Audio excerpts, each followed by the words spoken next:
Hey everybody, welcome back to another episode of Ask Kati Anything. I'm your host, licensed marriage and family therapist, Katie Morton. I'm so glad that you're here.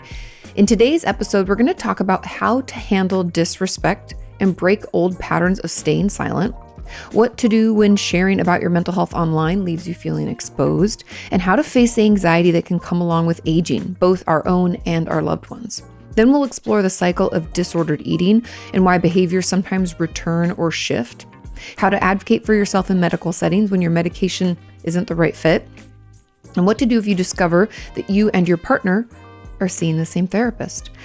I'll answer a question about why a therapist might ask to see scars from self-harm, and finally we'll unpack catastrophizing, why our brain jumps to the worst case scenario and how to stop it from running the show. And if you have not pre-ordered my book, Why Do I Keep Doing This? It comes out December 9th. Your support and pre-order would mean the world to me. You can click a link in the description and order it today. Okay, let's jump in. Question number 1 asks, can you talk about how to deal with disrespect? Growing up, I never learned how to deal with someone who disrespected me. I always felt like I had to take it because that was the environment I grew up in. And now that I'm older, I still find myself in that same pattern. How do I teach someone to respect me without losing my shit? This is a great question. And first, I just want to normalize this, that if we encountered some kind of unhealthy behavior in our childhood, chances are, if we haven't worked on it in therapy or identified the problem or the pattern, we're going to continue it in adulthood. We all come with some kind of baggage or some kind of pattern that we don't like from childhood, okay? Period. And so the fact that you're finding this happening is normal. However, we don't want to keep doing it, right? I have stuff from my childhood I don't want to do in adulthood. How do we change it? Now, when it comes to disrespect specifically, we're going to have to figure out what respect would look like. What is it that we're seeking? And the reason I'm going about it at this angle is because we're going to have to set some boundaries. But we won't be able to set those if we don't really know where they need to exist. And obviously these things can kind of shift and change as we get to know ourselves better. We can say, oh, actually, I don't really like that, or actually, I think that is okay. And we can communicate that and alter it. But when we first begin trying to change our blueprint from childhood, we have to figure out what our goals kind of are. So when someone disrespects you, what's happening? Does that mean that you don't want to be talked to in a certain kind of way? Or you like to be brought in on decisions that affect you, right? You want to at least have a say in them. Is that maybe where it is? Is it like physical safety stuff? Like if someone tries to hug you or kiss you and you don't want to and you say no and they push anyway? All of those are different examples of disrespect. At work, if someone goes over your head to your boss versus coming to you first, or, takes your idea and pretends it's their own. There's a zillion ways in life that we can be disrespected. And the main way to manage this, like I said, is through boundaries. Now, boundaries are not requests, meaning I can say to you, hey, I don't want you to talk to me like that anymore. But you have every right to either listen and do it or not. I don't have any control over that, right? I can't control what you do or don't do. So a boundary is what I'm going to do. So if someone in your life is disrespecting you, let's use the example of someone speaking to you in a really rude and hurtful way. Then you can put in the request. You can say, I don't really like being talked to that way. But the boundary is, and if you keep doing it, I'm just not going to be able to hang out with you, or I'm not going to call you back, or I'm going to hang up, or I'm going to walk away. Whatever action we need to take to remove ourselves from that situation, that is the boundary. And so the way that you handle this is just like that. If someone's disrespecting you, you might need to practice, right, in therapy or with a friend that you know well, or even on your own in journaling, because if we're not used to it, it's going to feel really uncomfortable. We might feel our anxiety building because disrespect, if we stood up for ourselves and pushed back when we were growing up, it might have meant we got hurt emotionally, physically, or otherwise, right? And so we might feel ourselves getting really nervous. We might be super conflict averse. I know that I am. I do not like conflict. I don't know how to engage with it. Oh, it can spin me out, right? So you might want to practice ahead of time. But in order to deal with disrespect, we have to call it out for what it is. We don't have to say, you're so disrespectful. That's not going to get us anywhere. That's finger pointing. But we can say, hey, when you speak to me that way, it's really hard for me to want to continue the conversation. I feel very disrespected. Okay, that makes it about you, I statements. We communicate what the problem is. And then we can say, and if you keep talking to me this way, I'm just going to have to walk away. Right? And we do that thing.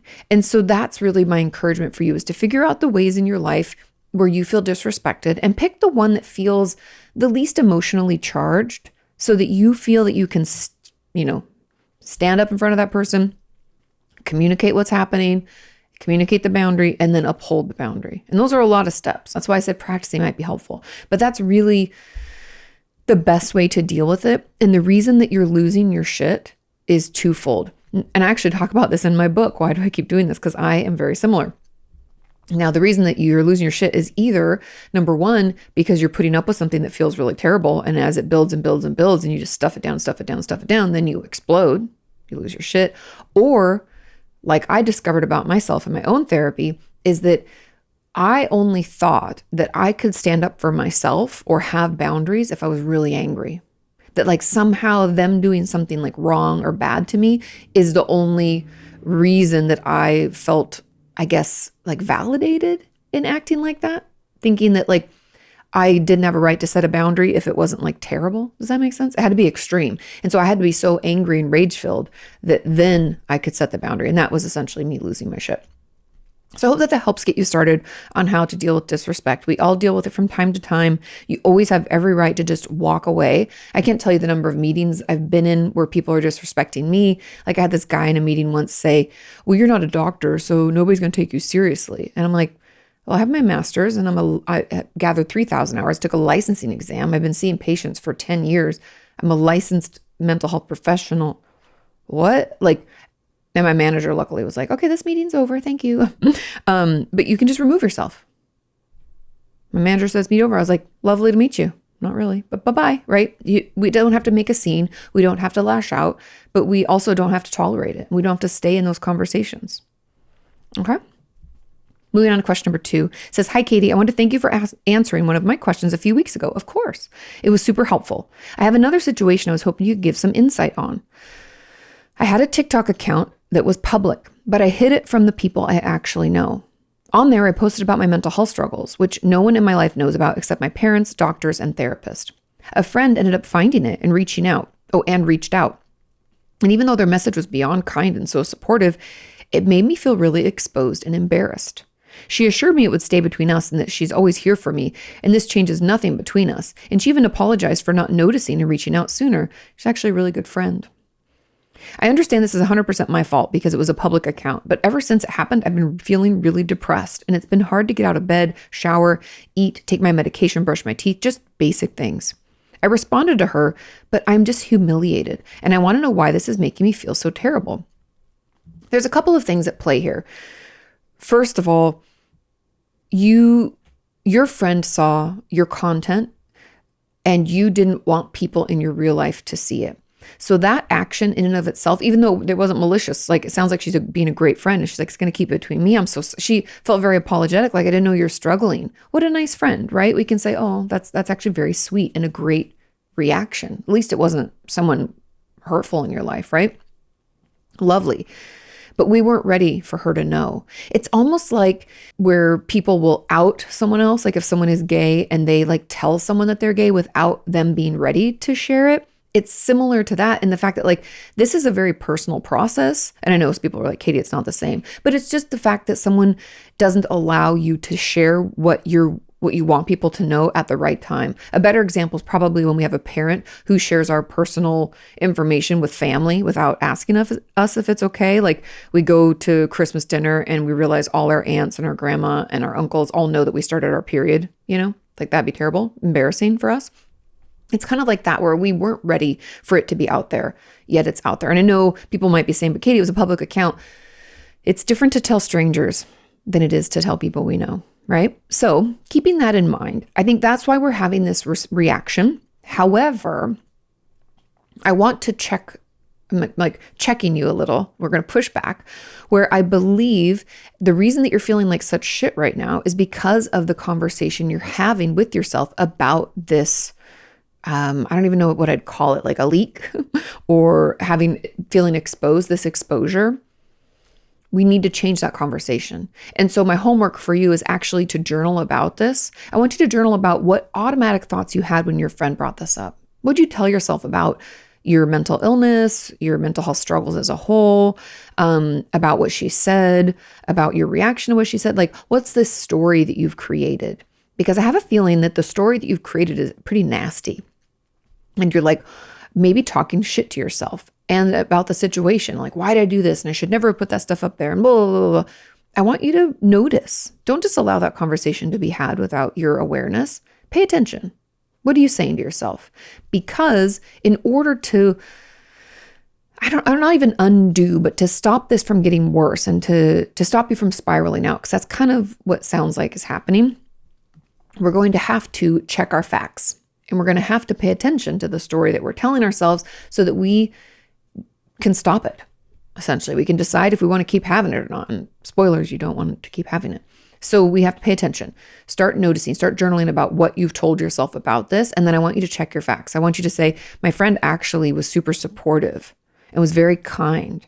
And I felt exposed because I wasn't ready to tell her.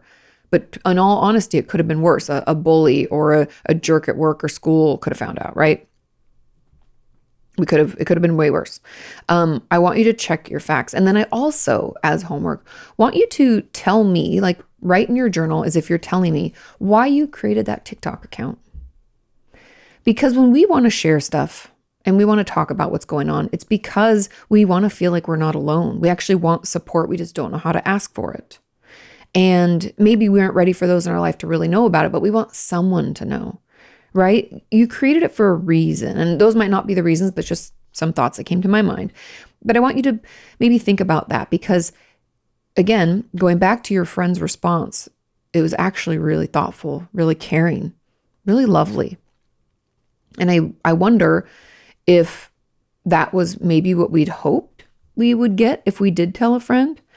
And it might be hard for us to accept it, maybe because of the shit talking we've done about ourselves. There's a lot there. Essentially, what I want you to do is do some internal research.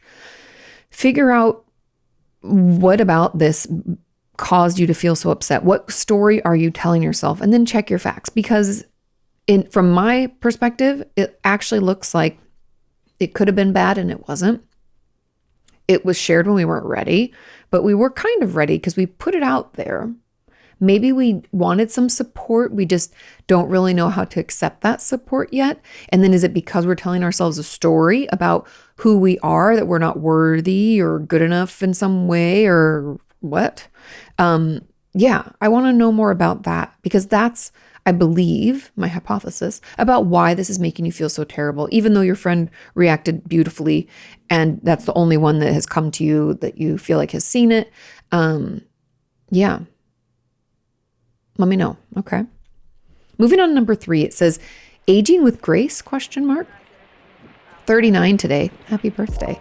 And I'm scared of the big 4-0. Today's episode is sponsored by Blissy. Let's be honest, nothing feels better than a good night's sleep. But if you're like me, you know how rare those can be. That's why I was so excited when I found Blissy's silk pillowcases. They're not just soft and luxurious, they actually help you sleep better. The silk stays cool at night, so I'm not tossing and turning trying to flip my pillow over. And the bonus? My skin and hair look healthier too. Cotton pillowcases can tug, dry you out, and even clog pores, but Blissy is dermatologist tested, hypoallergenic, and naturally hydrating. My hair isn't frizzy in the morning, my skin feels smoother, and I wake up looking a little more refreshed.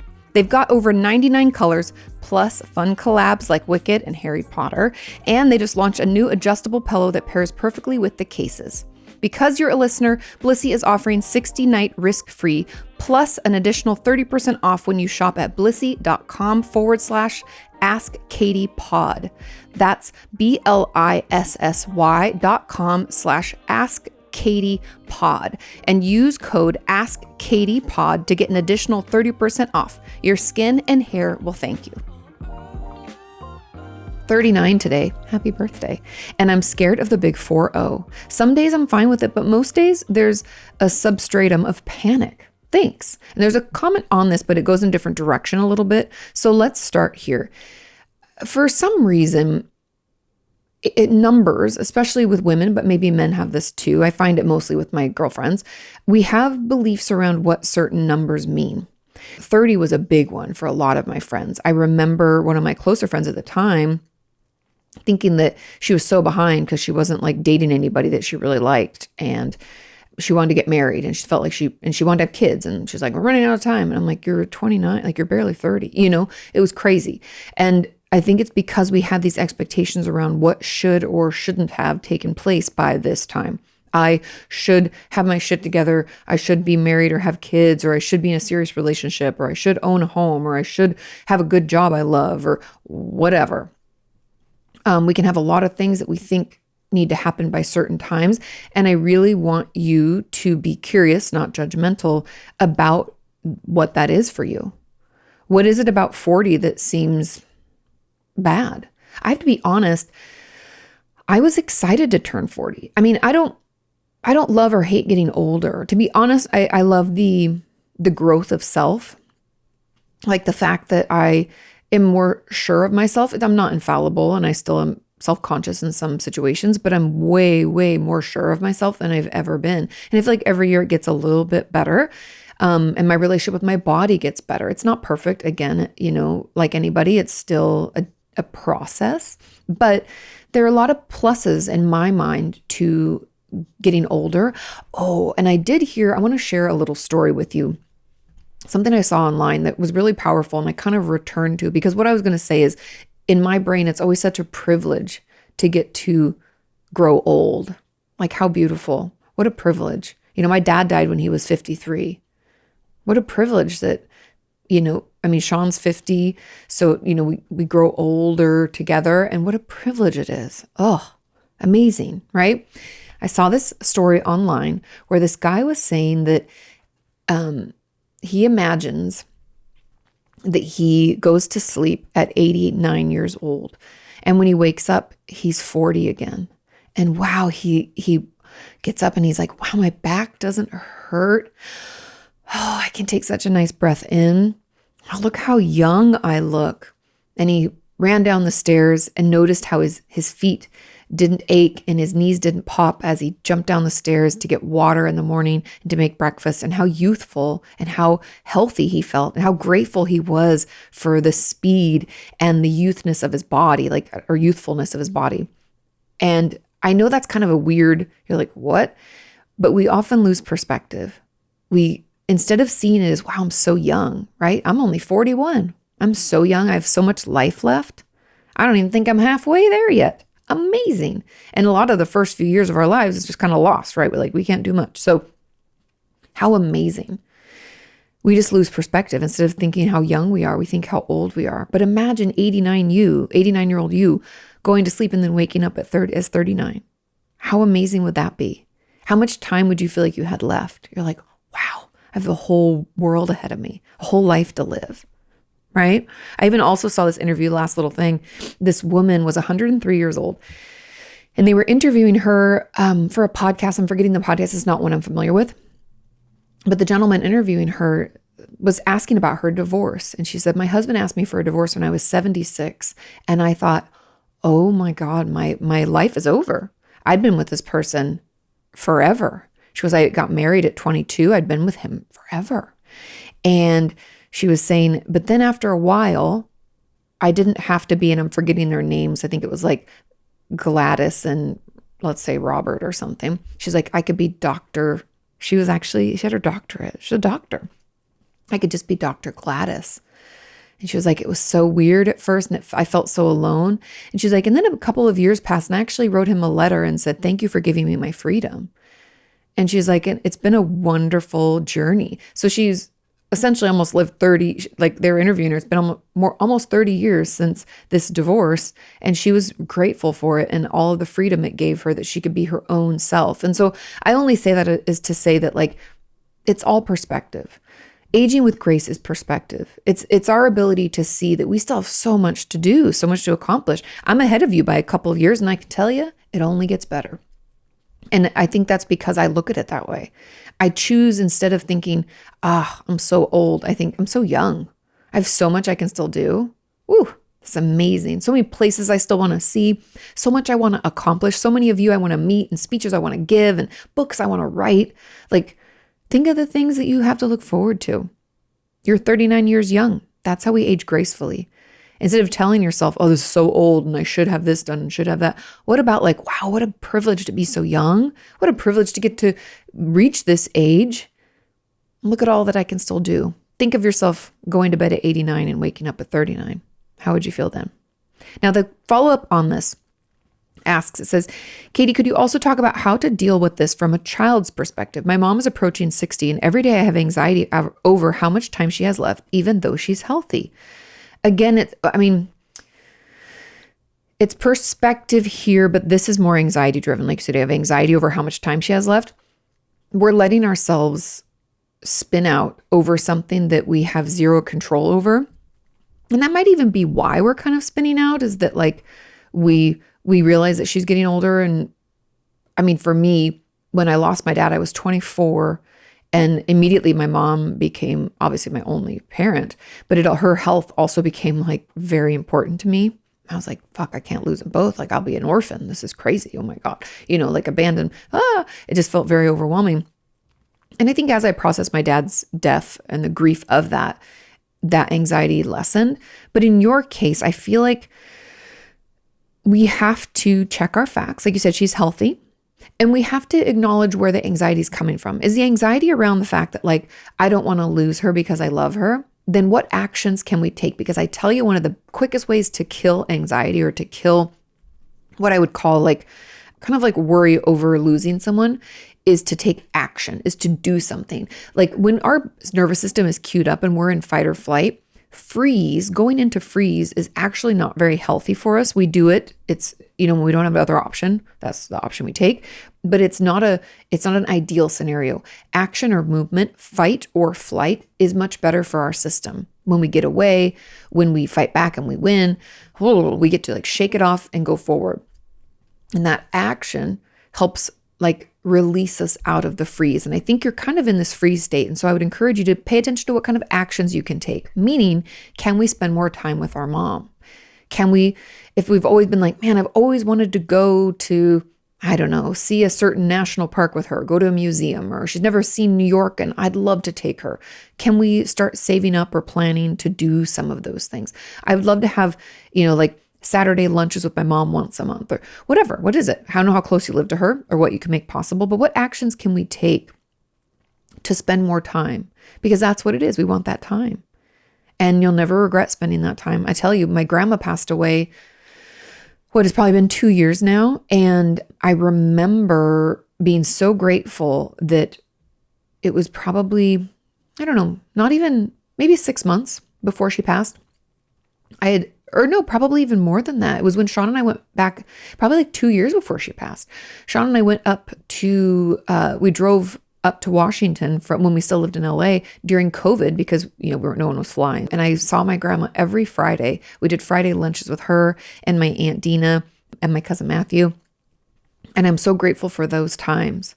I mean, yeah, it was just four Fridays in a row. We're Friday lunch crew, but I lost both my grandma and my aunt since then. And I'm really grateful for that time, and you never regret spending that time. So consider what actions you can take to help you feel better about it, to get you out of this anxious freeze space. And also check your facts, because she's healthy. And technically she's 60. She could live 40 more years. That's a long time, right? I know we can think, oh, I don't know, but she's healthy. Well, who's to say she wouldn't? So we have to check our facts and not let our thoughts and our anxieties run the show. Okay. And if your anxiety is so incredibly overwhelming, talk to a therapist, see somebody. We can get a hold of that in other ways as well. Moving on to question number 4. This question says, I hope this isn't triggering or inappropriate. I want everybody to know that the next 2 questions are about eating disorder behavior. So I will try to remember when I do question 6, I'll put my hand up like this, and you'll know that I'm coming back from this type of content if you find this incredibly triggering. There's no numbers, but there's definite talk of behaviors, okay? This says, I've been increasing behaviors like over-exercising and restricting lately, and previously I've gone through a long period of binging and purging, but I'm not losing weight anymore. Before, when I was doing this, the weight came off really quickly. Why is my body not responding the same way now? We'll talk about this. I don't mean to laugh. It's just that eating disorder voice is real heavy. I can feel it. I also like it when I restrict and over-exercise because it feels like I have control, of course. But I'm really disgusted by binging and purging multiple times. It's very normal. It makes me feel out of control and awful. I just want to get out of this cycle. Isn't it funny how our eating disorder gives us this faux sense of control and tells us certain behaviors are quote unquote under control and others are not in control when it's all fucking out of control? Because if we were actually in control of it, then we could stop doing it. I don't mean stop eating. I mean stop using these behaviors. We could eat when we're hungry and stop when we're full. That's actually when it's under control. We can stop. But we can't stop. I just have to say that because every time I had a patient that was like, well, my restricting feels very in control. I'm like, what? Because you're controlling your body and not allowing it to get the nutrients it needs? Because you're shrinking yourself to fit in a space you were never meant to be in? Is that what the control is? Or is it because everything else feels so chaotic, I'm going to try to control my body by letting my mind go like ham on all the ways that I can use food in my body to do something else, to distract me. Essentially, everything feels so out of control. I want to distract myself from it. And eating disorders are sneaky. And they tell us, oh, it helps us. We're so in control. Look at us. We're so in control compared to these other people. We might look around a dinner table and be like, look at that. We're so much more in control. Meanwhile, we've never felt like we're more in a cage, like we're trapped in our own brain. We don't enjoy anything anymore. We're not present for conversations. We might not remember what we heard at work or school. That feels really out of control to me. I don't know about you. But anyway, just saying that because I can't help myself. Okay, now the reason that your body, so back to the question, because sorry, eating disorder therapist, can't help myself. Now back to the question, why is my body not responding the same way now? Because it doesn't trust you. When you starve your body of the nutrients that it needs to operate every day, it stops trusting you to give it what it needs. And then when you give it anything, it tries to stockpile because it is worried that it's going to starve to death. Essentially, it doesn't feel safe. Remember, our body is an organism. Its whole goal is to survive. It will hold on to stuff as much as possible when it's not sure when it's going to get it again. Right? So that's why your body's not responding the same way. It doesn't trust you. It's afraid it's going to die. It's trying to hold on to everything that it can so that it can survive. And that's why when we go through weight gain as a part of our recovery, I'm just going to call it what it is. We could call it, whatever people's weight stabilization or whatever people want to say. But when you try to gain weight back so that you're at a healthy weight for your body, we gain it around our middle first, which is super triggering for a lot of my patients. So belly, chest, like essentially without your arms and legs. Your arms and legs will stay really skinny and your middle part of your body will gain the weight first. Why? All of your vital organs are in there. You can live without your arms and legs. It's worried you're going to kill it. So it's going to put that weight there first because it needs to heal all of the damage you've done to every cell from restricting.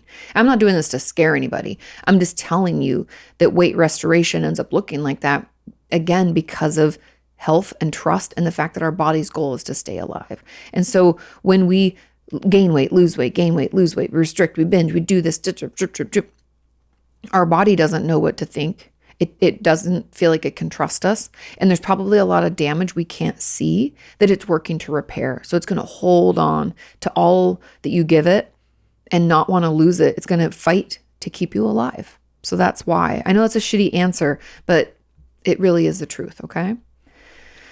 And through healing yourself, through recovery, we can heal our metabolism. Don't think it lasts forever. I used to tell my patients, like when we're doing weight restoration, you have to give it a good 6 months up to a year for it to redistribute. And I'm sure in the comments, someone will tell you that they've been through it too. And that, whatever their process was, it took X amount of time. I think it really depends on how long we've been sick and how long we've been doing this restricting type of behavior. And also how long we've been in recovery consistently. Because, right, it's not like we just go A to B to C. Sometimes I have patients fall off and we restrict for a little bit and we come back on.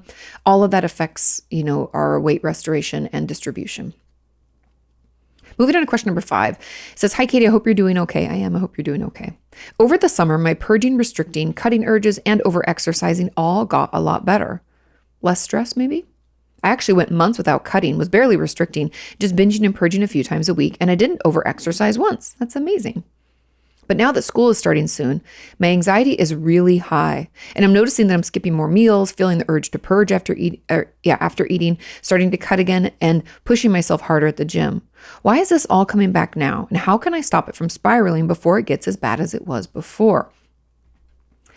Something's triggering about school. Something is happening there that is stressful. A lot of pressure at school, I would assume. Maybe there's people we don't like, or there's bullies, or we worry about fitting in or how we look. Maybe people have judged us. I don't know.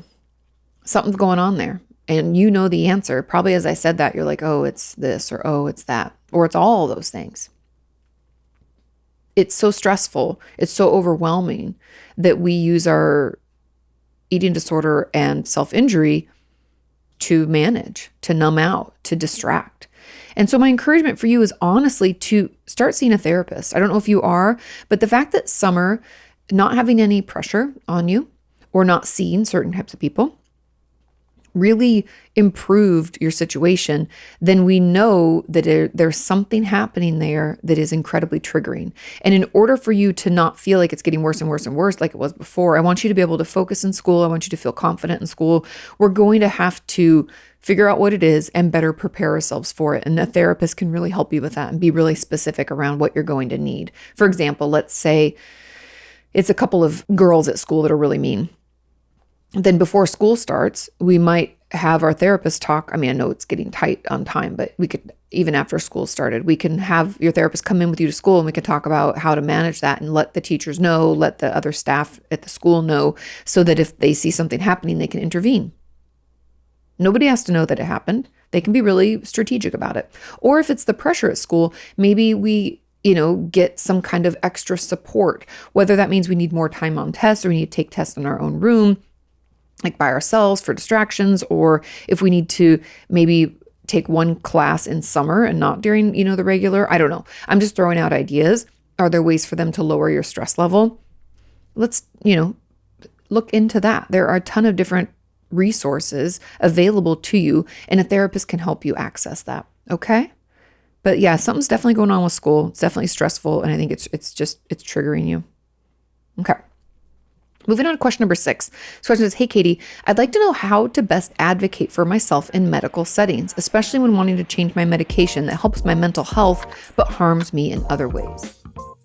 I love summer, longer days, warmer nights, and honestly, I just want to spend more time outside and less time stressing over what to cook. That's why I'm such a fan of today's sponsor, Green Chef. They make mealtime simple, fresh, and actually fun. Green Chef has over 80 weekly options, so whether you're into Mediterranean, gluten-free, plant-based, or even looking for meals to support gut and brain health, they've got you covered. Everything is made with fresh organic produce and responsibly sourced proteins, and I love how quick the recipes come together.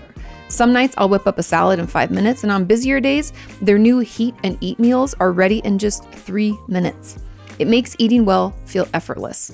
Make this summer your healthiest yet with Green Chef. Head to greenchef.com/50askkatie. and use code 50AskKatie to get 50% off your first month, then 20% off for 2 months with free shipping. That's code 50AskKatie at greenchef.com/50askkatie. This question is, hey, Katie, I'd like to know how to best advocate for myself in medical settings, especially when wanting to change my medication that helps my mental health, but harms me in other ways. I love this question. There are 2 main ways that we can advocate for ourselves in medical settings. Number 1 is keep it in your notes app and just read it when they come in. Like, have it ready and just read from it. Be like, I don't want to forget anything, so I took some notes. Can I just read to you what I wrote? Boom, do it. Second is if we find ourselves freezing in that situation, we're like, boo, we don't even remember that we have notes in our phone. We don't even remember to bring that up or to say anything. We're like, why am I here? And then the appointment's over because they only give us like 10 minutes or 5 minutes, can feel like. We might want to bring someone with us. Bring what I call that pushy bitch. And the reason I say that is because I used to go with my grandparents to their medical appointments and be pushy. When I couldn't be there for one, I sent my mom with my list of things to ask. Sometimes you need someone who can be pushy for you, can say what you need to say. I know that they're not the patient, but they're also not as emotionally tied to the appointment, so they won't forget. And they'll be able to say what you need to be said. And also, I guess a third, is if your doctor allows for you to like message in between. Like mine, I just went to my dermatologist and got all my moles checked and stuff, but there's a messaging system, and my doctor sent me the results and said, if you have any questions, just message me back here. I don't know if you have a system like that. I would get in there and leave your message. That might be easier. You can put it together ahead of time. You can read it out loud. You can make sure it sounds the way you want it to sound, and you can send it in. That could be a really great way so that you don't forget when you have that like 5-10 minute appointment. Because side effects are important. You said it harms you in other ways. They need to know. And I don't want you to forget. And I find those are, the best ways. Having your notes app and just reading, bringing in somebody, or messaging them within, the portal is usually what they call it, the medical portal of some sort. Okay. Moving on to question number 7. We have 9 today, by the way. It says, Kati, I'm in a relatively new relationship. Ooh, how exciting. And things seem to be going really well on both sides. We have so much in common, including similarities in our flavors of mental health struggles, which has helped a lot with establishing some initial comfort with one another. Of course, it's nothing like feeling seen and known, right? That being said, it is a very small world because we realized in our last date that we are seeing the same therapist, which I think freaked both of us out a little. Should we tell our therapist? Is this an ethical issue or a conflict of interest for our therapist? And if it isn't now, since things are so new, could it become one? Neither of us are sure how to feel about this. If it is a funny coincidence or an actual issue, your advice would be immensely appreciated. Okay. I thought this was a great question. And I'm only laughing because it just happens from time to time. I've had patients of mine be like, I realize that you're seeing my friend. Now, the first thing I have to tell you is that your therapist is not going to confirm or deny that they're seeing whoever you're dating in your relationship on either side, because we can't. Even though I know that you guys have confirmed it between you two, as a therapist, we have to say, oh, interesting. I can't confirm or deny if I'm seeing them, because that's confidential, right? You don't want your therapist going around telling people that you're seeing them, even if they claim to have already known. And so your therapist isn't going to say that they know, but you can definitely bring it up. Because this is a dating relationship and it's just started, there isn't really any ethical concerns. Depending on where you live, and I only say where you live because if it's a small community, there's different, it's not really that the rules change, but they allow for more flexibility because there might only be one therapist in that community or 2 therapists. And so chances are, if you're seeing a therapist, you're probably seeing the same one as, people that you know. But in this case, it's early on. I wouldn't worry about it. I would tell your therapist about it. They're not going to confirm or deny. But as things progress, let's say you stay in this relationship for years, you end up getting married, it could turn into a dual relationship, but which really just means that as a therapist, we try to avoid having more than one type of relationship with our patients. Meaning, let's say I go to a certain church and I've been seeing you, and then you start going to that church, one of us should probably find a different church. Usually it's the one that's less established. And I know that you're like, Kati, that's crazy. It's because you shouldn't see me as your therapist out in another type of situation in your life. I shouldn't be your trainer at your gym with you and your therapist, for example. And so we try to avoid those. Now, because of the fact that they might be seeing both of you, they might want to refer one of you out at some point, or you might be finished with therapy by the time you maybe decide to get married or it becomes any issue. But I would definitely talk to your therapist about it. Again, they're not going to confirm or deny, but stuff like this happens. And yeah, I'd like to say it hasn't happened to me, but it has. Ended up not being an issue in my situation. Somebody was kind of on their way moving out, but a lot of times friends will refer their friends to see their therapist. Like, oh, you like them too. But that doesn't matter. This is different because it's romantic. So yeah, talk to your therapist. Those are things that I would be concerned about, but it's not really an issue right now. I don't want to freak you out. It's not a big issue. Your therapist is not going to confirm or deny, but it's not going to be anything. But maybe down the line in years, it could be something that we consider, like maybe you see somebody different, or maybe your partner sees somebody different. Okay. But good question. Moving on to question number 8. It says, hi, Kati, would you be able to talk about why a therapist might ask to see self-harm scars? The other day in session, my recent self-harm came up and my therapist asked if I would be open to showing my scars. I was caught off guard and just shook my head. She hasn't brought it up again, but since then I've been wondering why she asked. I don't think it was concern for the actual wounds, as I'm a medic and she knows that. Oh, because that was going to be my first knee jerk, is like, oh, I'd want to make sure that there wasn't any infection. Although I'd probably just ask you. I don't think it was concern for, oh, sorry. Thanks so much for these episodes. I like to listen in between sessions when I need a calming voice. Oh, wonderful. And they said, P.S. There's a comment on my question last time I asked about why a therapist will also ask what we use. And I'm including it here for them, hoping it gets answered together. Yes, I'll talk about both. Now, other than you being a medic, I would ask to see wounds only because I would want to make sure they're healing properly. But to see scars, I've never asked to see those. I have a couple of thoughts. I would first of all ask them why they asked. Be like, that I have never been asked that before. Can you tell me why you asked about it? And they might have a different answer. But some hypotheses I have, as someone who hasn't asked to see scars, but I have asked to see wounds because I want to make sure there's no cellulitis, they don't get like toxic shock, blood poisoning. Things don't happen that get worse where you really need to go to the doctor and like get stitches and need to get it cleaned out, because that happens a lot. Okay. In our community, in my patients, things like that. So we really want to take care of them. But for scars, she might want to know like how maybe, are they all healed up? How long has it been?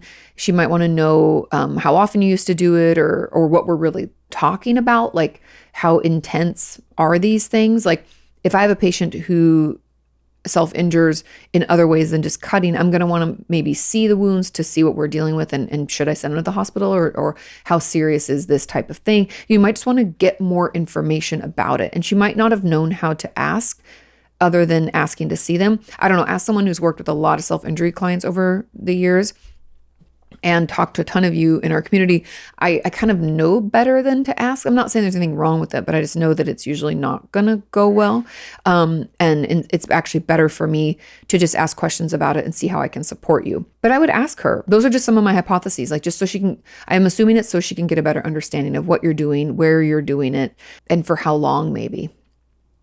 Because scars can sometimes tell a little bit more about that. And then she might have had follow-up questions like, well, why in this area? I mean, it's usually because we hide it better or something like that, but maybe she doesn't know. Yeah, I'd ask her. In fact, that you're a medic, I wouldn't be as worried. Personally, I wouldn't have asked, but like I said, she probably has her own reasons. It's okay to ask her why. You can just say, it caught me off guard. Can you tell me why you asked? But those are just some of my ideas. Now, the person that asked they asked what you use to self-injure, that from my guessing, my hypothesis is that they ask what you're using because they kind of want to know what we're getting into when it comes to like depth of injuries or infection possibilities. They just want to see what you're doing. I do ask patients sometimes where. I won't ask to see scars, but I want to know if there's suicidal intent. And that can, depending on where someone self-injures, that can tell me a little bit about that too, along with what they use. And so what they use is more just like for severity, for safety, and stuff like that. And so kind of knowing that can help them. I mean, I don't know. I always feel like my patients have always used very similar items. Like I could name the top 5 easily, but they might just want to know, just again, for safety. And I think a lot of times therapists just aren't sure, maybe don't specialize in it like I do, and want to make sure you're safe. It always goes back to safety, because a huge thing about therapists that you need to remember is that our license can be in danger if you take your own life or if some harm comes to you. And so it's really important for us to do everything we can to protect you. It's like duty to protect, right? And so we have to like due diligence and ask questions and take notes on it. And here's why we're not 5150 in them. Here's why we don't think they're suicidal. We have to note all of those things. We have to ask you those questions. And so that's probably kind of part of why you're getting asked these things. Okay. Final question number 9 says, Katie, catastrophizing, why we do it and what might cause it and ways to stop it. Love this question. Catastrophizing as a whole is a defense mechanism, right? And for those who aren't familiar, it's essentially when we think worst case scenario is the most likely, right? We turn like a molehill into a mountain. And it can stem from a lot of things, starting off with things like learned behaviors from childhood. Like maybe we saw our parent do this, maybe, they always freaked out about any small thing that didn't quite go our way. Maybe we were kind of taught to catastrophize through them being like, well, something bad could have happened. We should call them and check on them, right? It was like learned behavior. Could also be past trauma. It can feel safer sometimes to jump to the worst case scenario because then we're prepared for it. And if we've been traumatized a lot and had what I would call like worst case scenario situations, it can feel safer to kind of feel prepared for it. Not that it makes the pain any less, but it's like we don't want to be vulnerable, let our guard down, and then have something bad happen. For whatever reason, it feels better to our nervous system to be like queued up and ready to take action if we need to. And so it can be better to be like, I already am prepared for the worst. I'm hoping for the best, but I'm prepared for the worst, right? We kind of want to do that in our life a lot, especially when we've been traumatized. And also, for a lot of us, catastrophizing can come from kind of like personality traits, which again can stem from like childhood and our blueprint of behaviors and family dynamic, but we could be a perfectionist. And so if something isn't 100% perfect and just the way we want it, then we're like, this is over, this is terrible. And we get caught in that loop of like never wanting to turn something in or wanting to read it again or do it again. It's just not perfect. And so we can be like, oh, this is never going to work. And we can have like those moments. It's very black and white thinking can lead us to that too. Also, if we have an intolerance for uncertainty. And what I mean by that is like, if things aren't for sure, aren't planned, cut and dried, just as we expected, we can be very triggered. That can come from trauma. That can, come from having like inconsistencies in childhood. Like if we moved a lot, or if maybe our parent was an addict and we never knew if we were going to get like the calm them or the drunk or high them. And uncertainty can feel very dysregulating to us. It can also be a symptom of anxiety disorders. You can kind of see that connection that like if we catastrophize and always are thinking worst case, that quickly and easily ties into that uncontrollable worry that comes along with, generalized anxiety disorder. It's essentially a defense mechanism or a cognitive distortion. It's like we're seeing something not clearly. We're looking for the worst case scenario. It's overall protective. I know that kind of sounds icky because you probably don't like the way it feels, but it's just trying to prepare us for a potential bad outcome so that we're not shocked, that we're not, we have everything we need, right? We're not unprepared for it. And the best way I can tell you to better manage it, like ways to stop it, is to first recognize that it's happening. Often we just are in worst case. We never even try to pull ourselves out. We have to recognize it's happening. And there's two pieces that they're cognitive behavioral tools I think will really help. First, and you've heard me mention it throughout today's episode, is to check your facts. Thoughts are not facts. Thoughts repeated, not facts. What facts do you have? Check them. Recognize which ones are thoughts and which ones are facts. And in order for something to be like if it's a thought, in order for it to move into fact land, it has to have 4 facts to support it. It's like a table. I've talked about that in the past, that like that thought that you have, if it doesn't have 4 facts to support it, like 4 legs to a table, it can't stand. And so, do you have 4 facts to support that thought that you're so sure is true? Maybe not. Okay. So there's that. So check your facts. And then the second and my favorite tool, to be truthful, is play it out. And play it out, you're already playing out worst case scenario. Play it out means you play out worst case. I always say worst case first because your brain wants to go there. Yours is already doing it. We play out worst case scenario. Then I want you to go best case scenario. This is like rose-colored glasses. Everything is in my favor. Somehow it just works out perfectly. Best case, tell me, play it out. And then what I find the hardest for people is the most likely, because it's somewhere in the middle. Nothing ever works out perfectly, and nothing is ever, everything's just so terrible. There's always some positives in there if we're able to see them, things to be grateful for, things that went our way. So what's the most likely case in this scenario? And you have to pick one at a time. I know it can feel really, really tedious, but if we're catastrophizing all the time, those things can help. And also because this can be linked to an anxiety disorder, if you think that's where it comes from for you, getting into therapy and possibly seeing a psychiatrist could also be a way forward for you. And the last thing I want to talk about is the fact that our brain and body have a negative bias, which could be feeding into catastrophizing. So just be aware, because our nervous system is essentially wired to seek out any threat to our emotional or physical safety in our environment. And that can mean that we take things that aren't really a threat, but maybe they were when we were growing up, or they were that one time, that thing that was kind of similar, and we spin it up into this big deal because we're like, oh my God, don't let your guard, oh my God, that could be so damaging to us, right? So just be aware that our nervous system is really primed for this. And so if it feels difficult to do this work at the beginning, that's why, but stick with it. As we practice it, we slowly prove to our brain and nervous system that it's okay. That thing isn't as dangerous or damaging as I thought it was going to be, I will be okay. But it just takes time. It takes experience. We have to have positive experiences with these types of situations or people or places. And that's how we can kind of disprove our catastrophizing brain. Okay? Thank you so much for listening and watching. Thank you for sharing this podcast. I love you all. Take care of yourselves, do your homework, and I'll see you next time.